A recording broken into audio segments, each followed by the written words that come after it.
I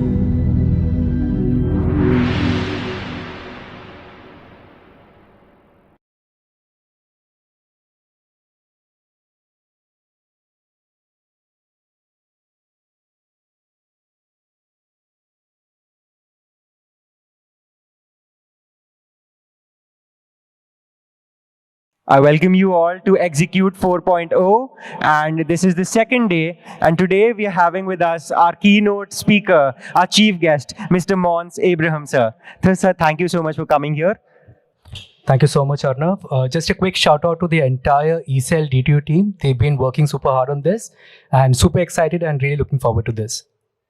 Sir is a management specialist who has consulted entrepreneurs, business leaders from Harvard, University of Pennsylvania, Columbia, Cambridge, ISB, World Economic Forum, young global leaders, Fortune 500 CEOs from IIMs, IITs, RECs, non-profit founders, and top-level management.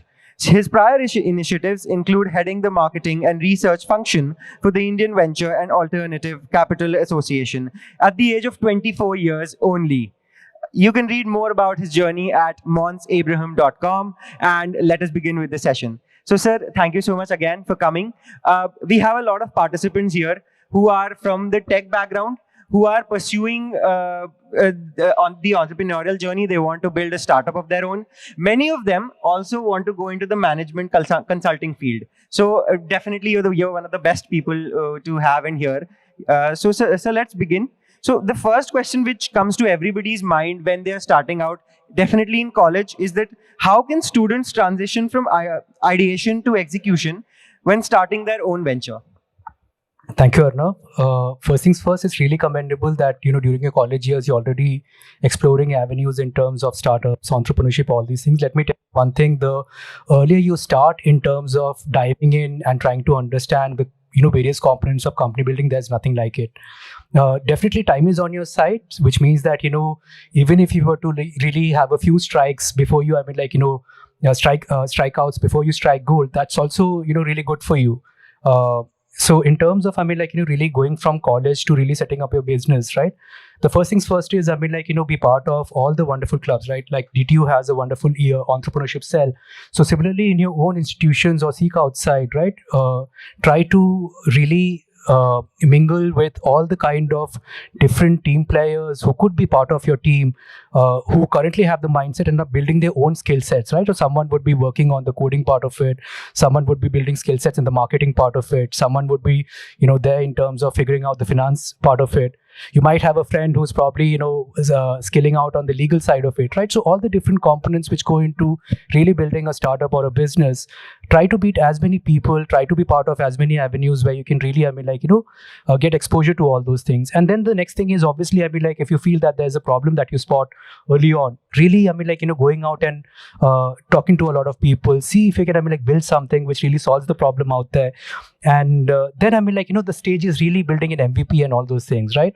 So first things first, ideas are great, theory is great, but before we even think of anything like, okay, we need a very fancy site, or we need a very fancy logo, or we need to create a very detailed full feature product, we don't really need that. The main thing is just going out and seeing if you can solve a few problems for the customers. Are they happy with it? Are they using it? Because most of the people, especially in India, they'll be super nice, right? So everyone says that we love what you're doing, this is great, keep going. But the only true thing is are they really using your product? If there's a payment related side to it, are they paying for it?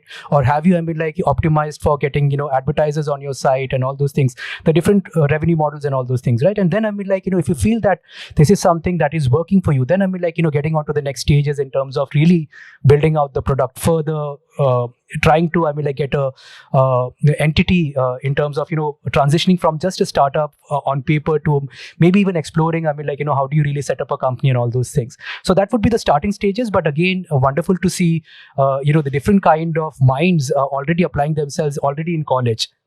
Right, sir. So once we've got how we can begin building a startup, so could you walk us through the stages of a startup growth from idea to maturity to becoming a conglomerate, and highlight some common pitfalls that founders usually face? Sure thing, yeah. So I would say don't be guided by whatever you see on TV that everyone has to build a 1,000 crore, 5,000 crore kind of business and stuff, right? So see what works for you. If you're happy with say a 50 crore, 100 crore kind of business, which you're happy with, that's also perfectly fine. If you're focused on services, that's also fine. If you're focused on products, that's also fine. But be guided in terms of where your interest and expertise lies, how you really want to build it out, and what is the kind of a structure and market you're building over, right? So in terms of ideation, the same thing, right? I mean, like the basic foundation is, have you figured out a right kind of problem to really figure out, right? So the three components, right? The market, the team, and the product part of it. So market, if you're really looking at building a product which really can become a huge company in the days ahead, it's really figuring out, okay, is it a small subset of users who have this problem, or can we really take this solution to a larger subset of users, and that way, so which is basically the market part of it, right? And then the second foundational thing is the team part of it.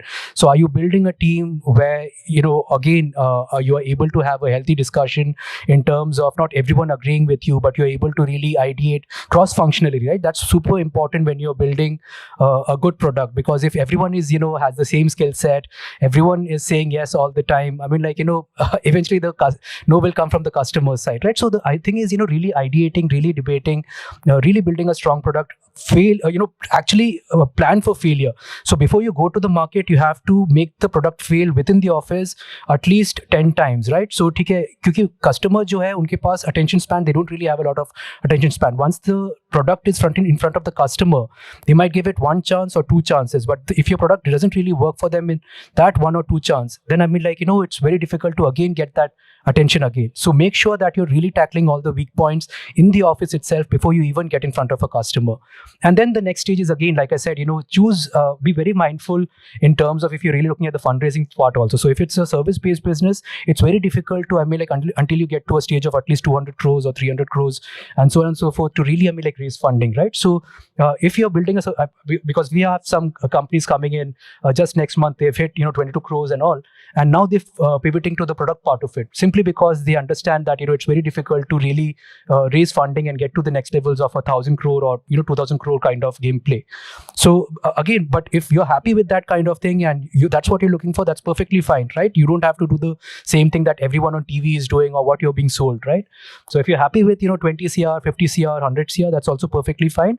And, services businesses gives you joy, that's also perfectly fine. But if you're looking at a fundraising kind of journey, it's more about product, which can be scaled super fast, probably for India and probably later, even going outside the borders. So that would be a bit more. And then again, the foundational aspects in terms of team building, ensuring you have the right kind of understandings with your team. These things we don't talk about, but a lot of failure is also because the team members might not be really aligned, right? So and that's perfectly fine, because I mean, like visions change and all those things change, but just having a healthy understanding in terms of having, say, something like a cliff or having vested equity and all those things, it ensures that you have a fair understanding in terms of when you're building the company. So everyone is coming in with the right intentions. It's perfectly fine if some of the things don't work out, but everyone feels fair that everyone has been treated fairly and they're building the company fairly. Right, sir. So once we've started building a company, what advice would you give for navigating the challenges which early age startups usually face, along with in terms of funding and team building? So I'll start with team building, because team building comes before the fundraising part, right? So team building, like I said, I mean, like go all out, right? So try to get the best possible people on your team with, I mean, like the varied components that you require in terms of building a company, right? So not everyone having the same skill set really works. So if you need your different components, in terms of, so if you look at a product company like Steve Jobs said it, right? One guy to build the product, one guy to sell the product. That's like one of the easiest definitions out there. But also beyond that, right? So I mean, like looking at the core components in terms of legal, accounts, ensuring that if you're building something which has a lot of regulation oversight kind of thing, you're optimizing the company to ensure that you're complying correctly. You're not really, I mean, like attracting the wrong kind of attention. And so that would be it in terms of team building. And then again, having the right kind of conversations from the very start, right? So ensuring that you have something like a cliff, having vesting options, having all the difficult conversations before the get-go. The reason simply being, it's good to have the difficult conversations before, rather than say that, yaar, ye humne plan nahi kiya tha, ya wo humne plan nahi kiya tha, and then have disagreements which could have been totally and amicably really taken care of.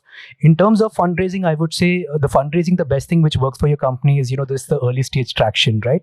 So if you can showcase traction in terms of whatever you're building, and again very specific to the markets, very specific to the investors you're reaching out, then what kind of traction can you really showcase in terms of the revenues, or in terms of the users, in terms of the kind of advertising revenue which is coming in, whatever it is, right? Again, very, very specific, or the time the users are spending on your platform, and that's how you would really ideally plan for it. And once you have the initial traction, then really looking at how can you with each fundraise bring down the risk for your company, right? So it can be something like as easy as if another competitor might be there in the market, so how do you really take that on, or someone or you're looking at another market, if you're expanding over there, what are the things you require?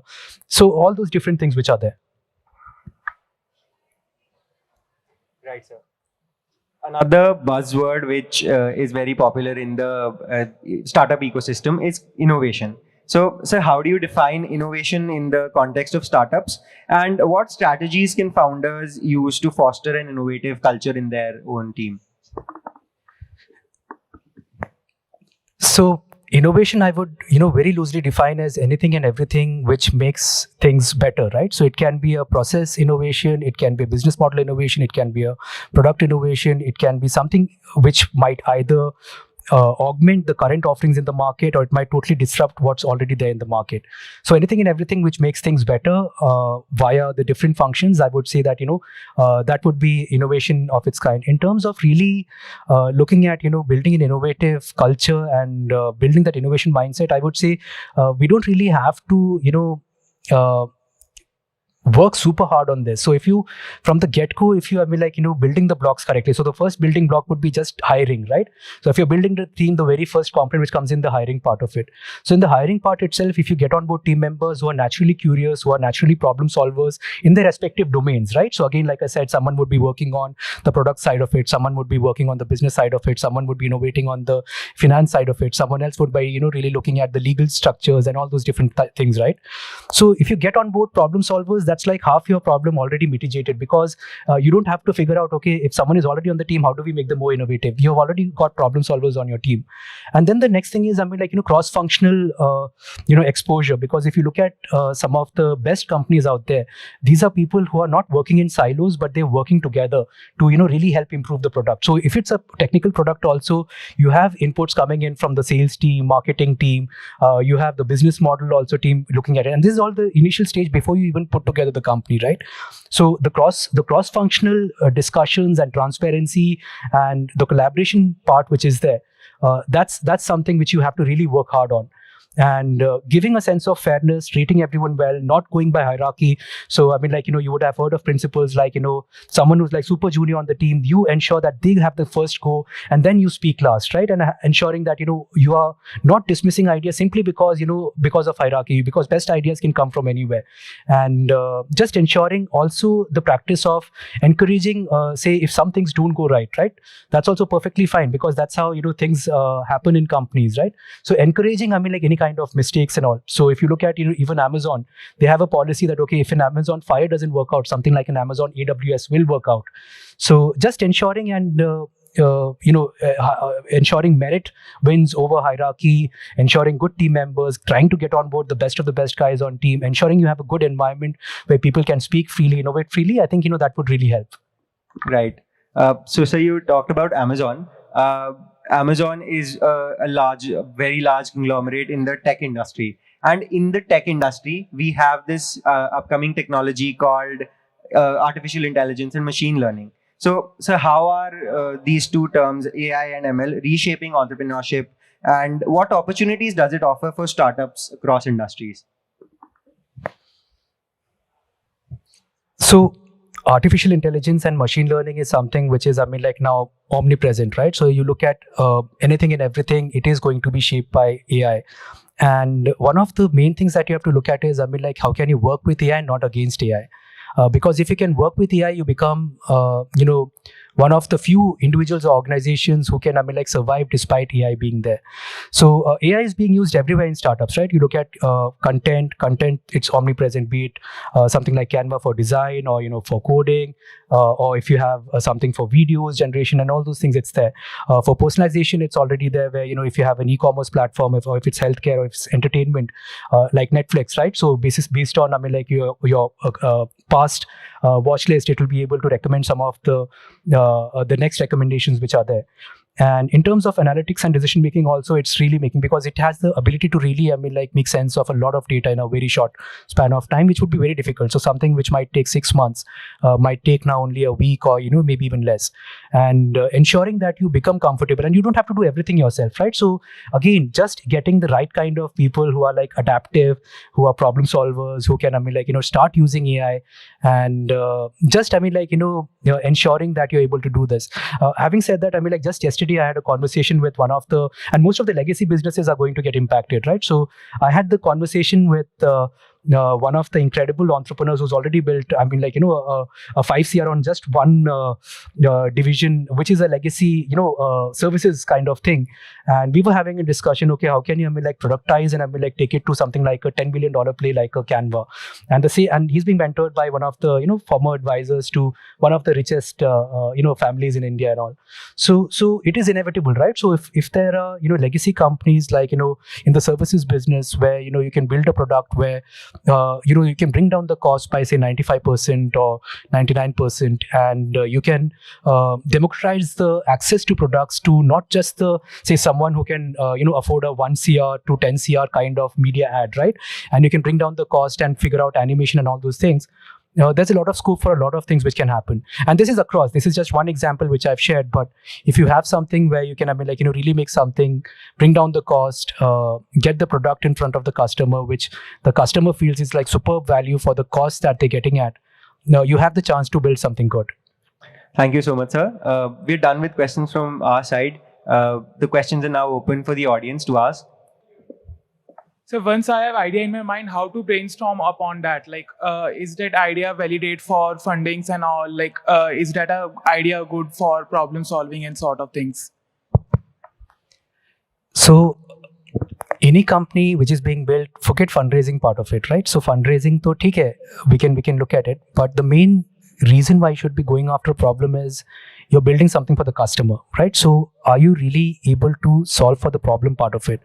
If you're able to solve for the problem part of it, you will be able to attract other people who can be on your team. You can figure out structures, right? So for example, the reason we say that you should have a good team and be able to willing to partner in terms of shares and all those things is because there's no loyalty in the market, right? So if anyone is any good at what they do, they can be poached by your competitors next second. But if you're building something which is super focused on the customer, you have a vision which says that okay, we are going to be the best guys in the market, we have a right to win in terms of really building a good product. And if you're able to build that vision, you'll be able to attract the right kind of people to work with you, first things first. Second, you are working with the intent to really solve the problem for the customer.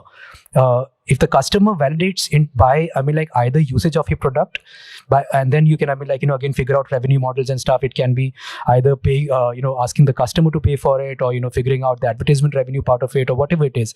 If the customer is spending a lot of time on your platform and all, right, and all those things. And if you have those metrics coming up, and then finally eventually you can look at the fundraising part of it. It's very difficult to go and get the extremely good guys, and you want to ensure that at each and every stage you're getting the best guys on your team, be it your team players, or be it the investors, or who can really make things happen. So I would say that the stages are fairly simple. If you have an idea, just try to make something out of it. It can be as simple as just create typing out a few things and defining the problem further. Then creating a map. So I would not say draw out an entire business plan, because business plans that's fine, all those things are there, but build out more like a business map, right? So what are the things, because if you're focusing on one problem, you'll usually find that you have to attack the problem from at least 8 to 10 dimensions in terms of really figuring out and getting a few things moving. Instead, as sir suggested, you should go with a business map where for each node you should explore all vectors. Anybody else would like to ask a question? Hello, sir. I want to ask that how to get the initial customers. So this is, exactly, how you start off anything, right? So I mean, like, when you have nothing, how do you, really go about getting the first set? So don't be, limited by what you don't have, but be focused on what you have, when you're starting out, right? So when you're talking about the initial customers, you look at any of the case studies, it's simply, go door to door, simply ragada and all stuff, right? So you got your first product. Don't expect that people will be lining up simply because you got a great product.